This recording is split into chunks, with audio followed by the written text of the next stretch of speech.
నమస్తే, welcome to Leo. ఈరోజు మనతో పాటు ఉన్నారు పొలిటికల్ అనలిస్ట్ కట్టా కార్తిక్ గారు. నమస్తే అండి. నమస్తే. మనం చూసుకుంటే రెడ్ బుక్ రాజ్యాంగం గురించి ఇప్పుడు గడగడలాడుతున్నారు వైసీపీ నేతలు. కానీ 2019 నుంచి 24 దాకా వాళ్ళు సామంత రాజుల్లాగా మెరిగారు. ఎప్పుడైతే యువగలంలో రెడ్ బుక్ స్టార్ట్ అయిన తర్వాత అప్పుడు వాళ్ళ చాలా హేళనగా మాట్లాడిన మాటలు మనం చూస్తున్నాం. ఏదైతే ఆ రెడ్ బుక్ను మడిచి పెట్టుకోండి అని చెప్పేసి అని కావచ్చు, అసలు రెడ్ బుక్ ఎందుకు పెట్టుకున్నాడు, మతిమరపు అని చెప్పి అనడం కావచ్చు, ఇలా చాలా ఎందుకని ఇప్పుడు రెడ్ బుక్ను చూస్తే కొంతమంది ముందస్తు బెయిల్కి వెళ్తున్నారు, మరికొంతమంది బాత్రూంలో జారిపడుతున్నారు, మరికొంతమంది హార్ట్ అటాక్లు వచ్చేస్తున్నాయి. ఇవన్నీ చూస్తే మీకేమనిపిస్తుంది?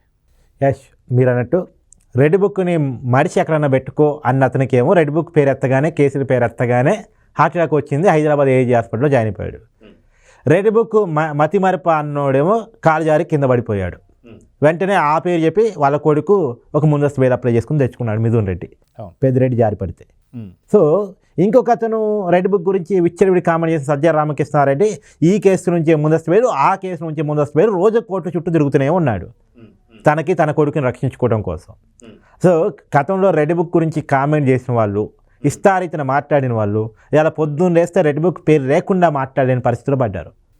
పొద్దున్న లేస్తే ఏమంటారు, రెడ్ బుక్ రాజ్యాంగం నడుస్తుంది అంటారు. నిజమే అనుకుందాం.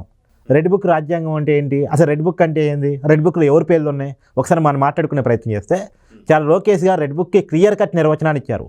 ఎవరైతే చట్ట ఉల్లంఘనకి పాల్పడ్డారో, ఎవరైతే అక్రమాలకు అన్యాయాలకి పాల్పడ్డారో, అధికారాన్ని దుర్వినియోగం చేశారో వాళ్ళందరి పేర్లు దీంట్లో రాస్తున్నాను. వాళ్ళని చట్ట ప్రకారం, వాళ్ళని శాసనాల ప్రకారం పనిష్మెంట్ చేస్తాము, న్యాయపరంగా శిక్షిస్తాము అని చెప్పారు.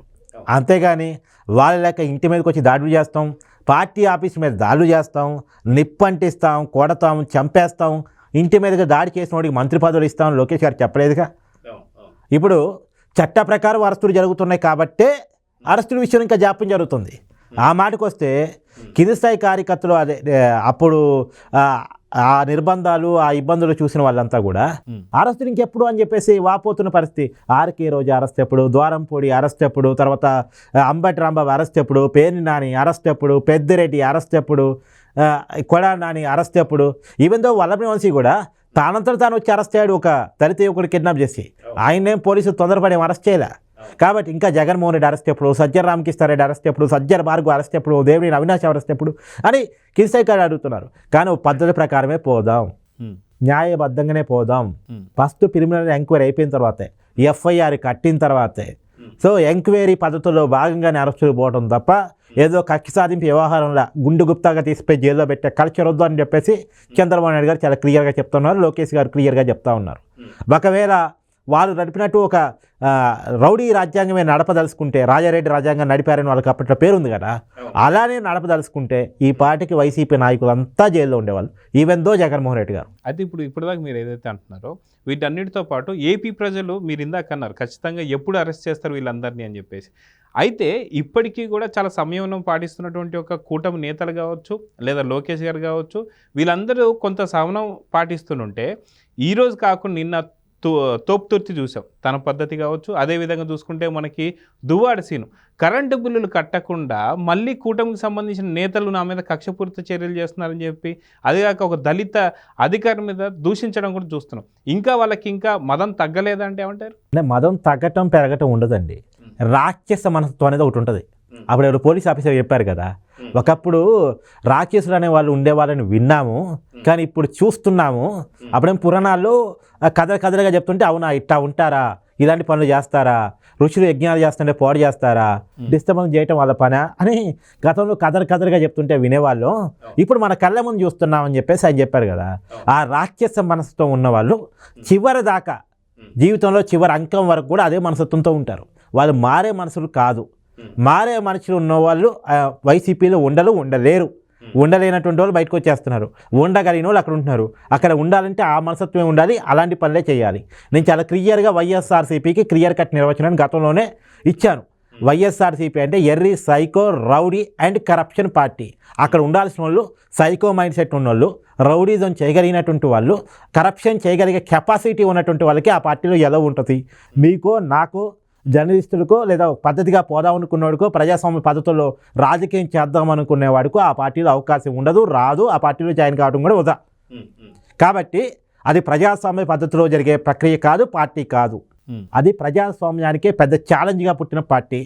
ఒక కరప్షన్ ఫెలో 43,000 కోట్ల రూపాయలు తండ్రిని అధికారాన్ని ఉపయోగించుకొని సంపాదించుకున్న వ్యక్తి ఆ సంపాదనని రక్షించుకోవటం కోసం, ఆ సంపాదనని పెంచుకోవటం కోసం, కేసుల నుంచి తనను తాను కాపాడుకునే దానికోసం, తనకు రాజకీయ పార్టీ ఉంటే రాజకీయంగా తనకంటూ ఒక స్థాయి ఏర్పడితే తప్ప, నాకంటూ పదవి ఎంపీలు ఉంటే తప్ప నేను రక్షించుకోలేను అనుకొని పెట్టుకున్న పార్టీ. తనను తాను తన కరప్షన్ని రక్షించుకోవడానికి పెట్టిన పార్టీ. ఆ పార్టీలో ఎవరైతే ఇతర కరప్షనిస్టులు ఉంటారో, రాజకీయంగా ఎదిగితే రక్షణ ఉంటుందని చెప్పి ఫీల్ అవుతారో అలాంటి వాళ్ళందరూ జాయిన్ కావచ్చని ఓపెన్ ఆఫర్ ప్రకటించారు. ఇప్పుడు అట్లాంటి వాళ్ళంతా వైఎస్ఆర్సీపీలోనే ఉన్నారు, ఉంటారు కూడా. ఎందుకు పాత కాంగ్రెస్ వాళ్ళంతా వైఎస్ఆర్సీపీలో లేరు? పాత కాంగ్రెస్గా వైఎస్ఆర్సీపీ అంటే, కానీ నాయకులు ఎందుకు బయటకు వచ్చారు ఉండలేని వాళ్ళు? ఎందుకంటే ఆ మనసత్వం లేని వాళ్ళంతా బయటకు వచ్చారు. ఇక అక్కడ అడ్జస్ట్ అవుతాం, మేము కూడా రాక్షసులమే, ఆ జాతీయ పక్షులమే అనుకున్న వాళ్ళంతా అక్కడ ఉన్నారు. ఆ తోపుతిరుతైనా దువ్వాడైనా అదే. ఇంకా అంతేగాని వాళ్ళకి మదం తగ్గటం మదం పెరగటం ఉండదండి. వాళ్ళంతే ఇక వాళ్ళ జాతి నిర్మాణమే అట్ట. ఎంత లేకపోతే భార్యని పిల్లల్ని వదిలేసి తనెవరినో ఇష్టపడితే ఓపెన్గా తనతో కలిసి ఇంటర్వ్యూలు ఇస్తూ అలెక్టరీ అండి నాకు పర్మిషన్ ఉంది, నా ఇష్టారాజ్యం అని చెప్పగలుగుతాడు. ఇంత ఓపెన్గా చెప్పగలిగే మనిషి. ఇప్పుడు మీరు నేను కూడా ఏదైనా ఉంటే జీవితంలో ఇబ్బంది పడతాం బయట చెప్పుకోవడానికి. కానీ ఒక ఎమ్మెల్సీగా ఉన్న వ్యక్తి, ప్రజాప్రతినిధిగా ఉన్న వ్యక్తి, ప్రజలందరికీ ఆదర్శంగా ఉండాల్సిన వ్యక్తి ఎలా నిస్సిగ్గుగా తిరగలుగుతున్నాడు? అడల్టరీ అంటే సుప్రీంకోర్టు భార్య అండి పిల్లల్ని వదిలేసి నీకు నచ్చిన వాళ్ళతో బయట తిరగరా అని చెప్పిందా? అసలు అడల్టరీ అంటేనే వ్యభిచారం అని చెప్పి చాలా క్లియర్గా మనకు డిక్షనరీలో కనిపిస్తుంది. అది కూడా నేను అంత పెద్ద పదం నేను వాడను, జర్నలిస్ట్గా నేను వాడలేను కూడా. కానీ సుప్రీంకోర్టు చెప్పింది ఏంటంటే ఒక ఏజ్ దాటిన వాళ్ళ సెక్సువల్ రిలేషన్స్ని అక్రమం అని అనటానికి లేదు అని చెప్పేసి ఏదో అడల్టరీకి పర్మిషన్ ఇచ్చింది. అంతేగాని కుటుంబాన్ని వదిలేసి భార్య పిల్లని గాలికి వదిలేసి రోడ్డును పడేసి నీ ఇష్టం వచ్చిన వాళ్ళతో వెళ్ళిపోయి సహజీవనం చేయమని చెప్పలే. విడాకులు ఇవ్వకుండానే పిల్లలకి మంచి చెడు చూడకుండా, ఎదుగొచ్చిన పిల్లలకి మంచి చెడు చూడకుండానే పెళ్ళిళ్ళ బాధ్యతలు కూడా గాలికి వదిలేసి నీ ఇష్టం వచ్చిన వాళ్ళతో వెళ్ళిపోమని చెప్పేసి సుప్రీంకోర్టు అని చెప్పలే. నిజానికి ఇలా అర్థం చేసుకుంటారనుకుంటే పాప ఆ జడ్జి గారు కూడా తీర్పు ఇచ్చి ఉండరేమో. కానీ ఈ రకంగా తయారైన తర్వాత ఈ వ్యవస్థలని ఇప్పుడు ప్రజలు రక్షించుకునే క్రమంలో వాళ్ళని ఓడించారు. కానీ వాళ్ళు ఇప్పటికీ ఇదే బుద్ధిని ఇదే నీచత్వాన్ని చాటుకుంటూ ఉన్నారు. అది మీరు చెప్పినటువంటి తోపుతూరు ప్రకాష్ రెడ్డి ఇన్సిడెంట్ అయినా, లేదు అంటే దువ్వాడ శ్రీనివాస్ ఇన్సిడెంట్ అయినా దానికి మచ్చు తొనకలైన ఉదాహరణలు అంతే. అవును. అదే మనం ఇక్కడ చూసుకుంటే రెడ్ బుక్ వచ్చిన తర్వాత మాత్రం బాగా వణికిపోతున్నారనే చెప్పుకోవాలి. అటు కొడాలి నాని కావచ్చు, వల్లభనేని వంశీ కావచ్చు, లేదా పోసాని కృష్ణమురళి కావచ్చు, లేదా బోరగడ్డ అనిల్ కావచ్చు. సో రెడ్ బుక్ ఇంకా ఓపెనే చేయలేదని చెప్పేసి నారా లోకేష్ గారు చెప్తున్నారు. కానీ రెడ్ బుక్ అంటే ఎందుకు ఇంత భయపడుతున్నారంటే ఏం చెప్తారు? చేసిన తప్పులు వాళ్ళకి కళ్ళ ముందు కనపడుతున్నాయి, వాళ్ళకి తెలుసు వాళ్ళు చేసిన తప్పులు. రెండోది వాళ్ళకి అర్థమవుతుంది వాళ్ళ ఫ్యూచర్ ఏంటో. పోసానికి ఇస్తాం మళ్ళీ కేవలం బూతులు తిట్టిన కేసులో అరెస్ట్ అయ్యాడు. కానీ 3 జైల్లో తిరగాల్సి వచ్చింది. 25 రోజులు జైల్లో ఉన్నాడు. 25 రోజుల 3 జైళ్ళు. వాళ్ళకి అర్థమైపోతుంది పోయేటప్పుడు మనిషి ఎలా ఉన్నాడు, వచ్చేటప్పుడు ఎలా ఉన్నాడు. వచ్చేటప్పుడు కనీసం అంబటి రాంబాబు వచ్చి పలకరిస్తున్నా సరే చేతులు ఎత్తి దండం పెట్టి వెళ్ళిపోయాడు. వద్దు స్వామి మీతో మాట్లాడితే అన్నట్టుగా చాలా క్లారిటీగా అర్థమైంది. సో మొత్తానికి తత్వం బోధపడిందా మన పోసాని కృష్ణమురళి కంటే ఏమంటే? అంతే ఖచ్చితంగా. తర్వాత వల్లభనేని వంశీ అరెస్ట్ అయ్యాడు. అరెస్ట్ అయ్యేటప్పుడు జగన్మోహన్ రెడ్డి గారి భాషలో చెప్పాలంటే అందగాడిగా పోయాడు. మన కోర్టుకు వచ్చినప్పుడు అందవికారంగా తయారై కనపడ్డాడు. సో జైలుకి పోతే పరిస్థితి ఎలా ఉంటుందని కళ్ళ ముందు కనపడతా ఉంది. ఒక కేసులో అరెస్ట్ చేస్తారు, తర్వాత అనేక కేసులు పడిపోతాయి. సో ఒక కేసులో బెయిల్ తెచ్చుకున్న మరో కేసులో జైలు జీవితం తప్పదు. ఎందుకంటే కళ్ళ ముందు పేర్లు కనపడుతున్నాయి. బోరగడ్డ అనిల్ కుమార్ కనపడుతున్నాడు, తర్వాత వల్లభనేని వంశీ కనపడుతున్నాడు. ఇలా కనపడుతున్నప్పుడు ఫ్యూచర్ అర్థమైనప్పుడు భయపడికి ఏం చేస్తారు? ఇంకా ఆప్షన్ లేదు. భయం లేనోడికి భయం కల్పించేవాడేది బై రెడ్ బుక్ ద్వారా. అసలు నిజానికి రెడ్ బుక్ అమలు కావటము లేదు, రెడ్ బుక్ రాసిన పేరు తీయటము లేదు. కానీ భయం మాత్రం అంచెలంచెలుగా ఉంది. కానీ ఒకటి మాత్రం వాస్తవం అండి, ఇప్పుడు అరెస్ట్ చేస్తే అయిపోయింది, ఇంకా అయిపోయింది. అంటే వాళ్ళు చేసిన నేరానికి జైలు అనుభవించారు, బెయిల్ తెచ్చుకున్నానికి మళ్ళీ రోడ్డు మీద తిరుగుతూ ఉంటారు. అదే ఎప్పుడు అరెస్ట్ చేస్తారు అని ఒక భయం ఉంది చూసారా, అది చాలా డేంజర్. అదే హాస్పిటల్ పాలు చేస్తుంది అనుకో. అది ఖచ్చితంగా. ఇప్పుడు మెంటల్ ఒకసారి జరిగే పనిష్మెంట్ అయిపోయింది అనుకోండి, అయిపోయింది. కానీ మన స్కూల్లో చూస్తూ ఉంటాం, మాస్టర్ గారు ఎప్పుడు కొడతారు అని ఒక భయం ఉంటుంది చూసారా, ఆ డిసిప్లిన్గా ఉంటుంది. ఆ కొట్టేది ఒకసారి కొట్టాడు అనుకోండి, ఇక కొట్టేశారు కదా మళ్ళీ అల్లరి చేయడం మొదలెడతాడు, అలవాటైపోయి. కాబట్టి ఎప్పుడు మమ్మల్ని అరెస్ట్ చేస్తారని ఒక భయం చూస్తారు సైకాలజికల్గా, అది వాళ్ళని వణికిస్తుందని ఒక రకంగా చెప్పాలి. తప్పు చేయని వాడు ఎవడు వడకడండి, తప్పు చేశారని వాళ్ళకి అర్థమవుతుంది కాబట్టి వాళ్ళు చేసే నేరాలు, అక్రమాలు, అన్యాయాలు కళ్ళ ముందు కనపడుతున్నాయి కాబట్టి వాళ్ళ వణికి స్టార్ట్ అయిందని అనుకుంటున్నాను.